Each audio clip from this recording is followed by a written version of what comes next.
Welcome to the presentation on phishing awareness. Thank you for being here. Over the next hour, we're going to dive into one of the most critical cybersecurity topics affecting organizations worldwide, which is phishing. This is not just another compliance checkbox training. This is about empowering you with real practical skills to protect yourself, your colleagues, and your entire organization from increasingly sophisticated cyber threats. By the end of this presentation, you will be able to identify the warning signs of phishing attempts, know exactly what to do when you encounter a suspicious message, and understand your vital role in our collective security posture. We will use real-world examples, interactive exercises, and practical demonstrations to make learning stick. So please bring your questions, your experiences, and your curiosity. Let's get started. We will begin by understanding why phishing has become such a critical threat in 2026. We will look at the numbers and real-world impacts that makes this training essential. Next, we will break down exactly what phishing is, the various channels attackers use, and how modern threats like AI-generated content are changing the game. Then we will get into the core of today's session, the 7 red flags that can help you spot a phishing attempt in seconds. After that, you will learn our simple but powerful 3-step protocol, which is pause, verify, and report. We will also preview what to expect from our upcoming phishing simulations. These are learning tools, not tests designed to catch you out. Finally, we will end with a personal commitment exercise resource so you can reference anytime. Action builds on the last, so by the end, you will have a complete toolkit for staying safe. Let us start with a quick icebreaker. I would like you to raise your hand if any of these apply to you. First, have you ever received an email, text, or message that felt suspicious or off? Keep your hands up. Second, have you ever clicked on a link or opened an attachment that you later realized might have been risky? It is okay, most of us have. And the third, have you ever reported a suspicious message to your IT or security team? Look around. Notice how many hands are up. That tells us 2 important things. First, phishing attempts are everywhere. We are all targets. Second, we are already building a culture of awareness by talking about this openly. I would love to hear from you. What made the message suspicious to you? What did you do? Remember, there is no judgment here. Every story helps us learn. Let us talk about why this training is not optional. It is essential. According to the FBI Internet Crime Complaint Center, phishing was the top cybercrime in 2024 with over 193,000 reported complaints. That is not just a statistic. That is nearly 200,000 attempts to trick someone somewhere into giving up access, money, or data. Even more telling, a landmark study by Verizon found that 82% of all data breaches involve a human element. This means someone clicked, shared, or downloaded something they should not have. And the financial impact? The average cost of a data breach now exceeds $4.45 million. This does not include reputational damage, lost customer trust, or operational downtime. Here is the critical takeaway. Technology alone cannot stop phishing. Firewalls, spam filters, and AI detection tools are important, but they are not perfect. You are the first and most important line of defense. When you can spot a phishing attempt and report it, you're not just protecting your own account, you're protecting the entire organization. That is a powerful responsibility, and today we are giving you the tools to carry it out confidently. By the end of this presentation, you will be able to do 5 specific things. First, you will confidently identify at least 5 red flags that signal a phishing attempt. These are visual, linguistic, and technical cues that the attackers cannot completely hide. Second, you will master our 3-step response protocol, pause, verify, and report. This is a simple framework you can use in seconds under pressure. Third, you will understand the modern threat landscape. You will learn how artificial intelligence is helping attackers craft more convincing messages. You will learn how deepfake audio and video can impersonate executives. You will learn how phishing is not just email anymore. It is SMS, social media, even QR codes. Fourth, you will know exactly what immediate actions to take if you realize you have clicked a malicious link. Mistakes happen, and we need to minimize damage fast. And fifth, and perhaps the most importantly, you will leave here empowered to be a security champion for your team. Someone who not only protects themselves but helps colleagues stay safe too. These are not abstract goals. Every activity today is designed to build these concrete skills. Let us start with a clear definition. Phishing is a type of cyber attack that combines social engineering with technology. Social engineering is the psychological manipulation of people. Attackers use this to trick you into taking an action that compromises security. That action is usually one of three things: clicking a malicious link, sharing sensitive information like passwords or financial data, or downloading malware disguised as a legitimate file. While email remains the most common delivery method because it is scalable, cheap, and easy to spoof, attackers are increasingly using other channels. Smishing uses SMS text messages, vishing uses voice calls, often with spoofed caller IDs. Social media platforms are mined for personal details to craft highly targeted messages. Even QR codes, which you cannot hover to preview, are being used to redirect users to malicious sites. What makes phishing so dangerous is that it is not static. Attackers constantly adapt their tactics to bypass our technical defenses and exploit human trust. They study our communication styles, mimic trusted brands, and leverage current events to create urgency. Understanding that phishing is a dynamic, evolving threat is the first step to staying ahead of it. Phishing is not just email anymore. Let us break down the most common channels you will encounter. Email phishing remains the workhorse. Fake invoices from vendors, urgent password reset requests from Microsoft, or delivery notifications from FedEx that ask you to confirm details. These often look incredibly convincing with legitimate looking logos and formatting. Smishing or SMS phishing is exploding because we tend to trust text messages more than emails. You might get a message saying, "Your package delivery failed. Click to reschedule," with a shortened link that leads to a credential harvesting site. Vishing or voice phishing often involves spoofed caller IDs showing your bank, your IT department, or even a government agency. The caller creates urgency. They might say, "We detected suspicious activity. Please verify your account details now." Social media phishing leverages platforms like LinkedIn or Facebook. Fake job offers that ask for personal information, friend requests from imposters mimicking colleagues, or direct messages with exclusive links. And QR code phishing is particularly tricky because you cannot hover to preview the destination. You scan and you are redirected instantly. Attackers choose a channel based on where they think you are least suspicious. The defense is consistent across all channels. Pause, verify the source through a trusted method, and never provide sensitive information under pressure. The phishing landscape in 2026 looks very different from even 2 years ago, thanks to advances in artificial intelligence and automation. First, AI-generated phishing emails. Attackers now use large language models to craft messages with perfect grammar, appropriate tone, and personalized details scraped from your LinkedIn profile or company website. These are not the poorly spelled Nigerian prince emails of the past. They read like they came from a trusted colleague. Second, deepfake technology. Attackers can now generate convincing audio or video clips that mimic executives' voices or appearances. Imagine getting a video call from your CEO asking you to urgently process a wire transfer. That could be a deepfake. Third, brand spoofing remains rampant. Microsoft, Google, and LinkedIn are the most frequently impersonated brands because we trust their communications. Attackers create near-perfect replicas of login pages to harvest credentials. Fourth, consent phishing via OAuth abuse. Instead of stealing your password, attackers trick you into granting a malicious third-party app access to your email or cloud storage. And finally, hyper-targeted attacks. Attackers research you using public data to craft messages that feel incredibly relevant. The takeaway?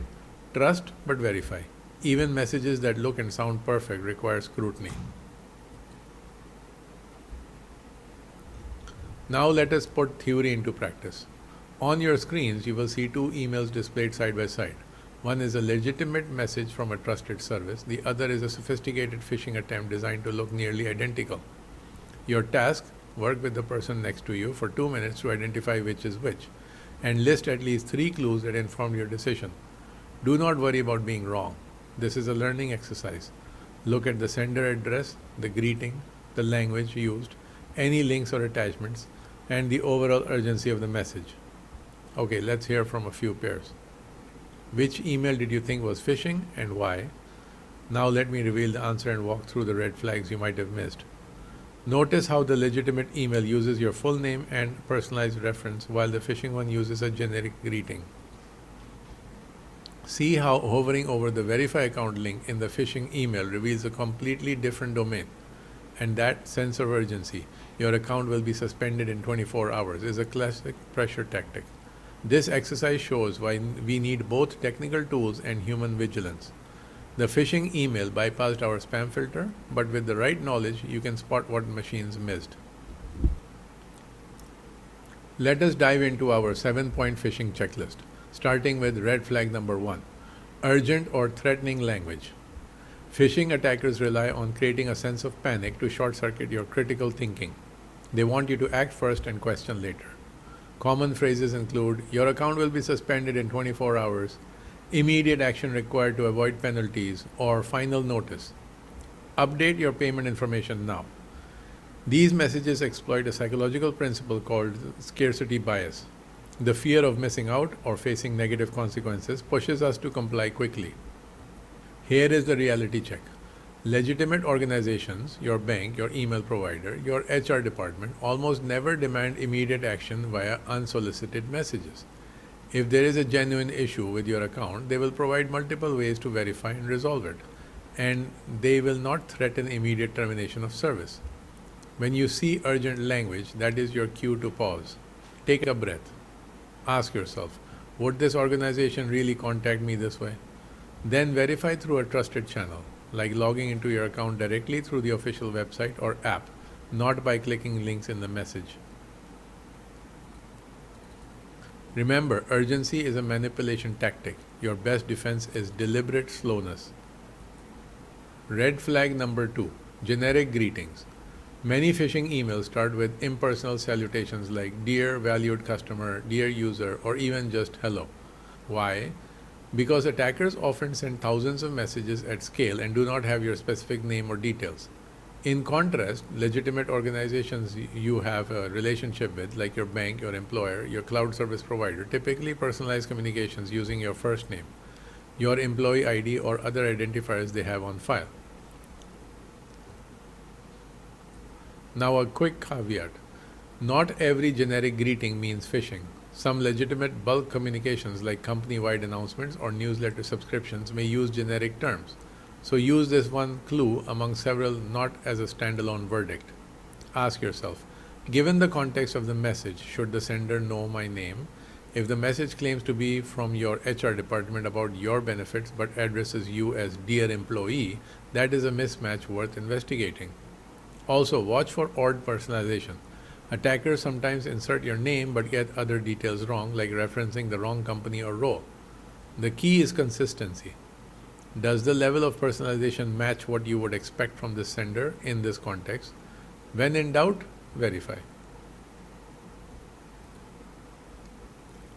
Red flag number 3 is one of the most technical but the most reliable indicators, the sender email address. Attackers frequently spoof display names to look legitimate. You might see Microsoft support or IT help desk as the sender name, but the actual email address tells the real story. Here is how to check. On a desktop, hover your cursor over the sender name without clicking. A tooltip will reveal the full email address. On your mobile, tap and hold the sender name to preview it. What are you looking for? First, does the domain match the organization exactly? Support@Microsoft.com is legitimate. Support@Microsoft-security-alert.com is not. That is a completely different domain registered by an attacker. Second, watch for subtle misspellings or character substitutions. MICR0SOFT.com with a 0 inserted instead of an O, or PA1.com with a number 1, like to spoof PayPal. These are called typo squatting domains, designed to fool quick glances. Third, be wary of free email domains. A message claiming to be from your CEO but sent from john.ceo@gmail.com is almost certainly fake. Legitimate business communications use corporate domains. One pro tip: bookmark the official login pages for services you use frequently. If you get an email about your account, do not click the link. Go directly to your bookmark page and log in there. This bypasses any malicious links entirely. Red flag number 4 focuses on links, the primary delivery mechanism for malware and credential theft. Attackers excel at making malicious links look legitimate. Here is your defense: never click a link without hovering first. On the desktop, rest your cursor over the link text. The true destination URL will appear in the bottom corner of your browser or email client. On the mobile, tap and hold a link to preview the URL. What to check? First, does the visible link text match the actual destination? A message might display, "Click here to verify your PayPal account," but the underlying URL goes to paypal.com.verify-account.net. That is not PayPal. That is a phishing domain using PayPal name as a subdomain. Second, examine the domain carefully. Legitimate organizations use their exact registered domain. Third, be extra cautious with URL shorteners like bit.ly or tinyurl.com. These hide the final destination, which is convenient for attackers. If you receive a shortened link from an unexpected source, do not click it. Instead, use a URL expander service or contact the sender through a trusted channel to verify. One more tip: if a message urges you to log in to confirm your identity, do not use a provided link. Instead, open a new browser tab, type the official website address manually, and log in there. This simple habit blocks the vast majority of link-based phishing attacks. Red flag number 5: unexpected attachments or links. This is about context and expectation. Ask yourself, was I expecting this file or link from the sender? If a message arrives with an attachment labeled invoice2026.pdf or shipping label.zip, but you do not recall ordering anything or doing business with that vendor, that is a major warning sign. Similarly, messages urging you to scan this QR code to claim your reward or view your secure document without prior context should raise suspicion. Why is this dangerous? Attachments can contain malware, ransomware, or spyware that installs the moment you open them. Even seemingly harmless types like PDFs or Word documents can embed malicious scripts. Links, as we discussed, can lead to credential harvesting sites or drive-by downloads that exploit browser vulnerabilities. Legitimate senders typically provide context. As discussed in our meeting, attached is a proposal we reviewed, or according to your request, here is the report you asked for. If the message lacks that context, or if the attachment name seems generic or suspicious, do not open it. Your action plan: if you are unsure, delete the message.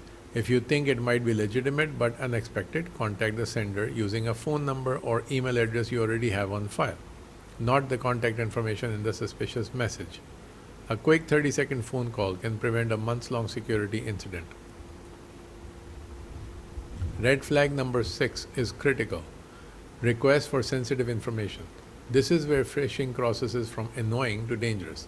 Here is the golden rule: no legitimate organization will ever ask you to provide your password, social security number, bank account details, or other sensitive credentials via email, text, or unsolicited phone call. Ever. If a message asks you to verify your identity by replying with your password or clicking a link to confirm your account details, it is 100% a phishing attempt. Attackers use psychological tricks to make these requests seem reasonable.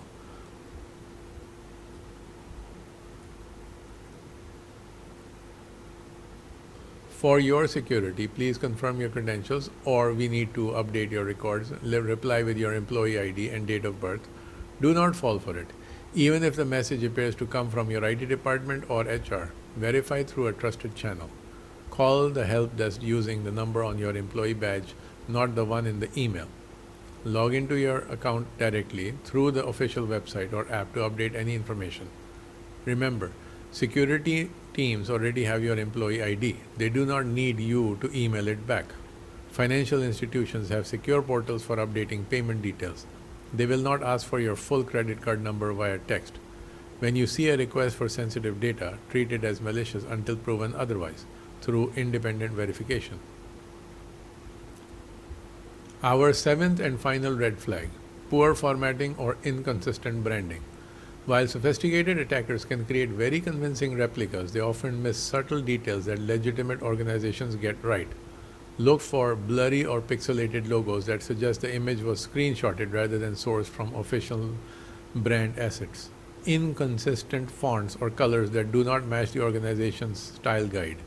Misaligned text, awkward spacing, or broken images that did not load properly. And grammatical errors or awkward phrasing that a professional communications team would catch. Why does this matter? Large organizations invest heavily in brand consistency. Their email, their websites, and their documents follow strict templates. Attackers, even with AI tools, struggle to perfectly replicate these nuances across all elements. One practical tip: when you receive a message claiming to be from a frequent sender, compare it to a previous legitimate message from that same organization. Open your last genuine email from Microsoft or your bank side by side with the suspicious one. Differences in footer text, unsubscribe links, copyright notices, or even the shade of blue in a logo can reveal a fake. That said, do not rely on this flag alone. Use formatting clues as a part of your holistic assessment alongside with the other 6 red flags. If multiple warning signs appear, trust your instinct and verify. Now it is your turn to practice. For the next 15 minutes, you will work in small groups of 3 or 4. Each group will receive 3 sample emails, some legitimate, some phishing attempts. Your mission: use the 7-point checklist we just covered to analyze each message. For each email, discuss: which red flags do you see? Is this likely legitimate or phishing? What specific clues informed your judgment? Do not rush. Take time to examine sender addresses, hover over links, assess the language and formatting. This is not about being right. It is about building the habit of systematic scrutiny. Remember, in the real world, you might only have seconds to make a judgment. Practicing together now builds the muscle memory you will rely on later. Before we move to response protocols, let me share one of the most powerful techniques in your phishing defense toolkit: out-of-band verification. Out-of-band means using a completely separate communication channel to confirm a message's legitimacy. For example, if you receive a suspicious email claiming to be from your bank, do not reply to that email or click any links within it. Instead, pick up your phone and call the customer service number printed on the back of your debit card. That is a trusted independent channel. Or open a new browser tab and type your bank official website address manually, then log in to check for alerts. If a message appears to come from a colleague asking for urgent help, do not reply to that message. Send a video conferencing message through your corporate account or call their known phone number. The critical rule: never use the contact information provided in the suspicious message itself. Attackers anticipate that you might verify by replying to their email or calling the number they provided, which just connects you to them. Out-of-band verification breaks that loop. It takes an extra 30 seconds, but it's the difference between staying safe and falling victim. Make this a habit. When in doubt, verify out-of-band. Now let us lock in your action plan with our simple but powerful 3-step protocol. Pause, verify, report. Step 1. Pause. The moment you feel suspicious, whether it is urgent language, a strange sender, or just a gut feeling, stop. Do not click any links. Do not download attachments. Do not reply to the message. Do not scan that QR code. This pause is your most important defense because it interrupts the attacker's intended sequence. Step 2. Verify. Use out-of-band methods to confirm the message's legitimacy. Call the sender using a number you already trust. Log into the relevant account directly through the official website or app. Ask a colleague if they received a similar message. If the message claims to be from IT, contact the help desk through the official channel. Step 3. Report. Even if you're not 100% sure it is phishing, report it. Use your organization's report phishing methods to send it to the IT department. If they don't have one, ask them to get a procedure for that. Why report uncertain messages? Because security teams can analyze headers, links, and attachments which you cannot, and your report might protect dozens of colleagues. This protocol works across all channels. email, SMS, voice calls, social media, QR codes. Practice it until it becomes automatic. When you see something suspicious, your brain should immediately trigger pause, verify, report. Mistakes happen. Maybe you clicked the link before noticing the red flags. Maybe you entered credentials on a fake login page. If that happens, do not panic, but do act immediately. Your quick response can contain the damage. First, if you are on a work device, disconnect it from the network right away. Unplug the Ethernet cable or turn off Wi-Fi. This can prevent malware from spreading to other systems. Second, change your passwords immediately, starting with the account you may have compromised, then any other accounts where you reuse that password. Use a strong, unique password for each account. Consider a password manager to help. Use a method for managing passwords to help. Third, enable multi-factor authentication on every account that offers it, especially email, banking, and work systems. Multi-factor authentication adds a critical second layer of protection even if your password is stolen. Report the incident to the IT department and security team immediately. Do not wait. Do not feel embarrassed. The team is trained to respond, not to judge. The faster they know, the faster they can isolate threats, reset credentials, and monitor for misuse. Finally, closely monitor your accounts for unusual activity, unexpected password reset emails, unfamiliar login locations, or unauthorized transactions. Set up alerts where possible. Remember, reporting a mistake is a sign of responsibility, not a weakness. The security posture depends on transparency. If you see something, say something, especially if you have already clicked. Phishing defense is not about individual skills. It is about building a security-aware culture across your entire organization. First, embrace that security is everyone's responsibility. You do not need to be a tech expert to spot phishing. You just need to be observant and empowered to act. Second, we foster a no-blame reporting environment. If you report a suspicious message, even if it turns out to be legitimate, you are helping everyone. We would rather investigate 100 false alarms than miss one real threat. Third, recognize that one-time training is not enough. Threats evolve and skills fade without practice. That is why we will send quarterly booster tips and run regular simulations. Fourth, leadership matters. When executives visibly participate in training, report phishing attempts, and follow security protocols, it signals that this is a priority for everyone.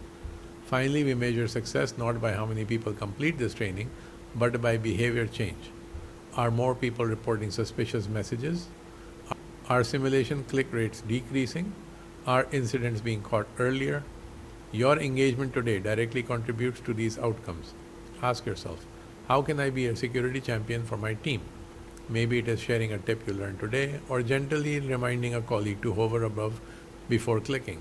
Small actions multiplied across the whole organization create powerful collective defense. Many organizations use phishing simulations as a training tool, and we also do it. But let us be clear about what these are and what these are not. First, simulations are realistic but ethical. We will not use overly deceptive lures or punish you for clicking. Instead, if you interact with a simulated phishing email, you will receive an immediate constructive teaching moment, a short explanation of what red flags you might have missed and how to spot them next time. Second, the goal is learning, not punishment. We track aggregate metrics to improve our training program, not to single out individuals. Third, simulations are randomized in timing and content to avoid predictability. Attackers will not send phishing emails on a schedule, so neither do we. Fourth, your participation helps everyone. When we see which lures are most convincing, we can tailor future training to adhere to those gaps. If you receive a message that feels suspicious, treat it exactly as you would in the real phishing attempt. Pause, verify, report. If it is a simulation, reporting it is the correct response, and you will get positive feedback. If you are ever unsure whether it is a message in a simulation or real, report it. Our security team will clarify. Remember, these simulations are practice drills like fire drills. They prepare you for the real thing without the real-world consequences. Let us make this concrete with a live demonstration. I'm going to show you exactly how to report a phishing email using the organization's tools. Switch to a screen showing the email client Here is a simulated phishing email in my inbox. Notice I'm not clicking any links or attachments. I'm just using it for reporting practice. Step 1, I select the message by clicking once on it. Step 2, I send it to the security team's phishing reporting email address. Step 3, I store the email in the quarantine folder for future analysis if the security team wants it later. The total time is just a few seconds. For mobile users, it's similar. You just forward the suspicious message to the email address for the security team. The more you practice this flow, the more automatic it becomes. When you see a real phishing attempt, you will not have to think. Your fingers will automatically know what to do. Please take out a note card, open a notes app or paper, anything that works. For the next 2 minutes, I would like you to write down one specific actionable commitment. One thing I will do differently after today to protect against phishing. This is not a vague promise like be more careful. Make it concrete. Examples include, I will always hover over links before clicking, or I will report any suspicious message within 5 minutes, or I will share one phishing tip with my team this week. Power of commitment lies in being specific. Pause for 2 minutes of writing. If you're comfortable, turn to a neighbor and share your commitment. Hearing others' plans reinforces your own and builds accountability. Why does this matter? Behavior change starts with intention. When you articulate a specific action, you're far more likely to follow through. And when we all make small, consistent changes, our collective security posture strengthens dramatically. Keep your commitment somewhere visible. Your desk, your phone wallpaper, your browser homepage, as a reminder. Revisit it in 1 week. Did you follow through? What helped? What got in the way? This reflection turns today's training into a lasting habit. Before we close, let us arm you with resources you can use anytime. First, external authorities. The Cybersecurity Infrastructure Security Agency, CISA, offers free practical guides at cisa.gov/phishing. Bookmark this page. The Federal Trade Commission reportfraud.ftc.gov lets you report phishing attempts to help law enforcement track trends. HaveIBeenPwned.com allows you to check if your email address has appeared in known data breaches. Your IT security team's email address at your company. Why save them now? Because in the moment of suspicion, you will not want to search for the right contact. Having trusted channels readily available makes verification and reporting effortless. Thank you for your engagement, your questions, and your commitment to security today. You now have practical, proven tools to identify phishing attempts and respond effectively. Technology can filter many threats, but human vigilance catches what machines miss.